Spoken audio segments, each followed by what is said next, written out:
You might have heard stories about the Magdelene laundries, industrial schools and mother and baby homes. But what's not so often discussed is how those institutions functioned as part of a much wider system. Mother and baby homes like the one in Tuam have topped the news agenda at various points in recent years. A commission of investigation has been looking into living conditions, death rates and burial practices there and in 17 other similar homes between 1922 and 1988. I was born in 1942 in the Tuam baby home. I remained there for 5 years and 2 months. I never seen out, ever. What's emerging from Tuam and the other mother and baby homes is an insight into what's been called Ireland's architecture of containment, a network of interlinked institutions that operated from the 1920s to the 1990s, into which many people, especially women who were considered morally deviant, effectively disappeared.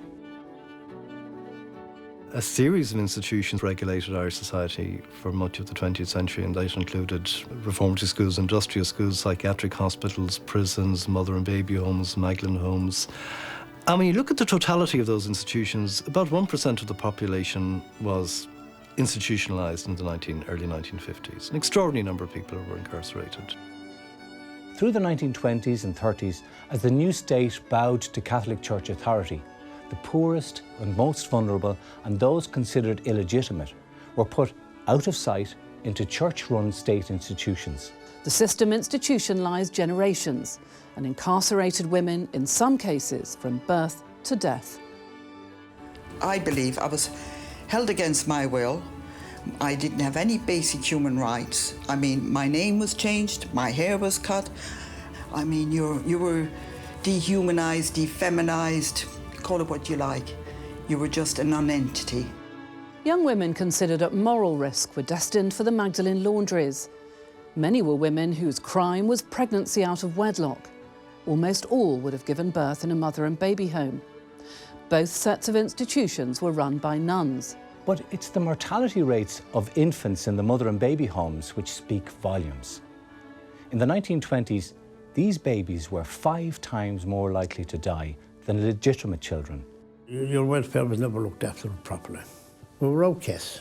When you'd go to town and you'd be walking up the street, someone would say, "Who was the little lad?" "Oh, he's foster from Tuam." They'd look off that other direction. They didn't want to see you at all. Of those who survived, thousands were sent to be adopted in the US. A significant number of these adoptions are now recognised as having been illegal. I've had a great life and I have wonderful parents here in America, but there is a deep sense of loss, and it's very, very deep inside me. As much as my life has been happy and very wonderful, there's a sorrow of not knowing where you came from. If they weren't adopted or sent to America, the children may have spent several years in a mother and baby home, and then they were likely to be sent to an orphanage or later to an industrial school. As they grew into teenagers, girls might in turn pass back into the mother and baby homes with so-called illegitimate children of their own, thus ensuring a cycle of generational institutionalisation. Incredibly, a quarter of those in the laundries came from another institution. When I left the industrial school anyways, I went to work at an old folks' home in Ennis, County Clare. And whilst I was there, I was a wardsmaid. I was talking to a porter. The next day was Sunday, and I was bundled into this taxi. And I didn't know what was going on, and I was taken to the Magdelene laundry in Galway. And I cried, and I cried, and I cried. And I knew what the Magdelene laundry was. It was like a prison. Some were sent to laundries for what the religious orders perceived to be preventative purposes. But others were placed there by the courts, listed as inmates, and would work long hours without pay or earning a state pension. I worked all the time, and that was all I did. I worked every day, Never got no recreation, nothing. We worked every single day, we did. We never got one solid penny. Never, not one penny. We never got. The regimes in the various institutions were different. The Magdelene report into the Magdelene laundries in 2013 didn't portray the brutal beatings and sexual abuse of the industrial schools. It said that survivors spoke of other types of abuse, of forced labour and of psychological trauma. Many people who got out of the Magdelene laundries and the other institutions left Ireland altogether. But here's the thing, some never even left the system. They told me where my mother was. She was in the laundry in Galway. She was in her 60s, mid-60s, but she looked her 80s. Very, very poor at talking.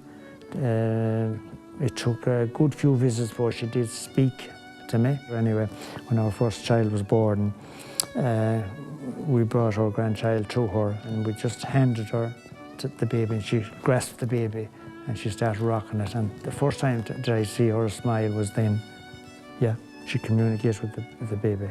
She was, yeah. The Magdelene report found that most women entered Magdelene laundries at 17. The records show that the youngest inhabitant was 9 and the oldest was 89. About 2 cells away from me, there was this very elderly lady, very elderly with grey hair, and she used to cry out at night, "Where's my baby? Where's my baby? They took my baby from me." Can you imagine hearing that when you're 14, nearly 15? The Magdelene report concluded this all amounted to the outsourcing by the state of large parts of the justice and health systems to the church. That report sparked an apology from Aunt Taoiseach.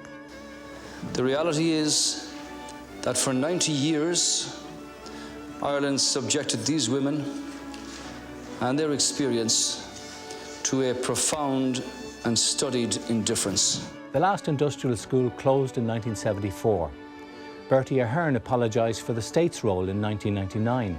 The last mother and baby home closed in 1996, and that same year the last Magdelene laundry closed. But a small population of elderly women who'd been in the laundries continued to remain in the care of the religious orders in sheltered accommodation. For those who did get out of the system, whether they were leaving industrial schools or laundries or mother and baby homes or wherever they were, what happened to them in these places never left them. I wouldn't go outside the door at all then for 4 or 5 years. I was so nervous. I was taking so much tablets and I thought I'd cock out. Got all shakes and nerves and everything, and it was all everything was coming back, drawn back at me. It's basically what happened to me in June, because the nightmares I was getting and everything, and I suffer a lot, all right. For others, the institutionalisation continued. Some ended up in psychiatric hospitals, in prisons, and in institutions for people with intellectual disabilities. Campaigners and survivors have welcomed state recognition in recent years.